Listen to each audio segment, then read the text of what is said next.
You are watching 2+U Nevada. This afternoon, we have Megan Kay back with us.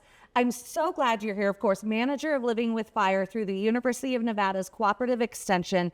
And even though it's the beginning of the year and we actually just recently had some rain, we're talking about wildfire, and that's super, super important. Yeah. So where we live, wildfires is a fact of life. You know, we live in a wildfire-prone region, and yes, we are kind of in an off season right now. We're getting some precipitation.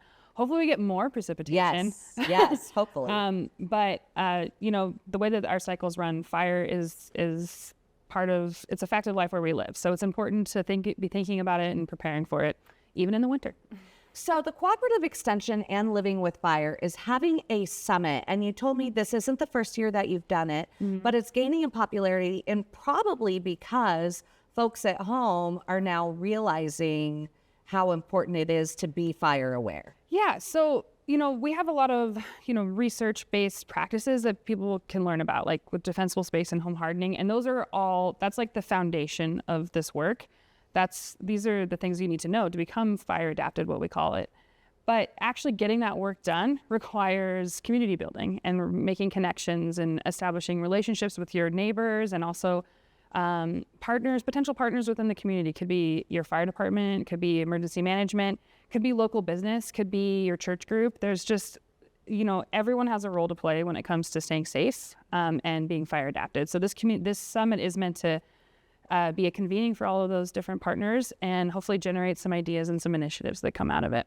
So let's talk specifics. This summit is later in February, and it's 2 days, and there are several topics each day that will be covered by subject matter experts. So what are some of the topics that we're going to be seeing? So I'm glad you brought that up. So the 2 days kind of have distinct themes. The first day is really rooted in the work that's being done on the grassroots level. So we're highlighting projects that community members have initiated. So we've got a few Firewise community leaders from in Northern Nevada. Yeah. And we've talked about Firewise. So for folks at home, my parents are in a Firewise community, and it's where neighbors really get together and establish and have meetings, and it's very organized. Yeah. But I don't want to speak out of turn, but doesn't being a Firewise community also help you with insurance? Because insurance folks will go, oh, this is a neighborhood that is Firewise. That's the idea. So that's hopefully one of the perks that you get out of it. But what it is a pathway for communities and kind of a checklist that they can follow to organize, and it will hopefully yield a safer community that this community has done some work to reduce their risk, and hopefully you see some impacts on the insurance side as well. That being said, the insurance issue is a moving target. We are going to address that at the summit a little bit. So let's talk about that. You said that's what, day 2 that we're talking about insurance? Exactly. So day 2 is more of like the macro view of what's going on nationally, also regionally, but on a big picture. So not the grassroots, but kind of the top down. So what are land management agencies, what are fire departments and our fire chiefs, and also legislatively what's kind of happening around wildfire.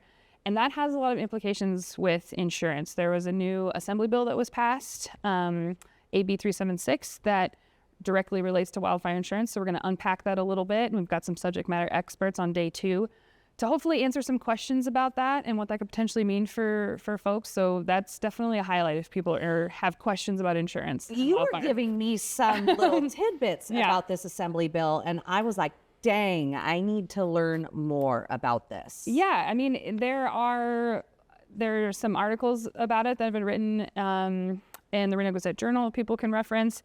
They can go look at the text of the bill. But we're all kind of learning about it, and so that's why we're hoping to address some of the questions about it at the summit for sure. I'm not definitely an expert on the legislation, but you'll have the experts there. We'll have the experts there, yeah. And we'll be facilitating a discussion about it in the Q&A. So people, if they have some burning questions, then they can come. I'm just saying, if they have some burning questions, they can come and, get on the mic and ask the subject matter experts themselves. That's fantastic. Okay, so who should be attending this summit? So the summit's really open to anyone. It's free, and we've got some generous sponsors this year that are making it so that we can provide food, which is great. So, and you can check out those sponsors on our website. But I would say if you have any interest in making your community safer, this summit is for you. But it's particularly geared towards folks who have already play an active role as community leaders, and maybe we're hoping that they can leverage their work into making their communities more wildfire safe. So we're talking if you're on your HOA board, if you're any sort of leadership within your community, or if you're just looking around and you realize, hey, my community is at risk and we need to do something about it. Maybe I could be the first person to initiate that. This summit is for you for sure. And we're also we also invite all of our nonprofit and fire partners. So we have some emergency management, fire district, and lots of consultants and contractors in the room too. So it's people from the private sector who, if you're like, okay, I want to get some work done, who do I turn to? We'll have some of those folks in the room too that can hopefully offer some guidance. Oh, Megan, that's fantastic. Okay, so I referenced that this is happening later in February. Give us the 2 dates. How do people register? You said it's free, and where is it? So it's Monday, February 23rd and 24th. It's free. It's at University of Nevada, Reno at the Joe Crowley Student Union. I still want to call it the Joe Travis because I went to school there, but it's the Joe Crowley Student Union. And you can register online at our website, livingwithfire.org. If you go just type in that URL, it's going to be the first thing that you see on the website.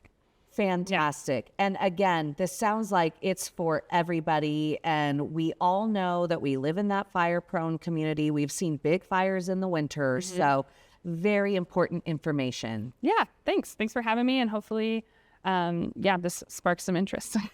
Megan, you got it. You're watching 2 Plus U Nevada.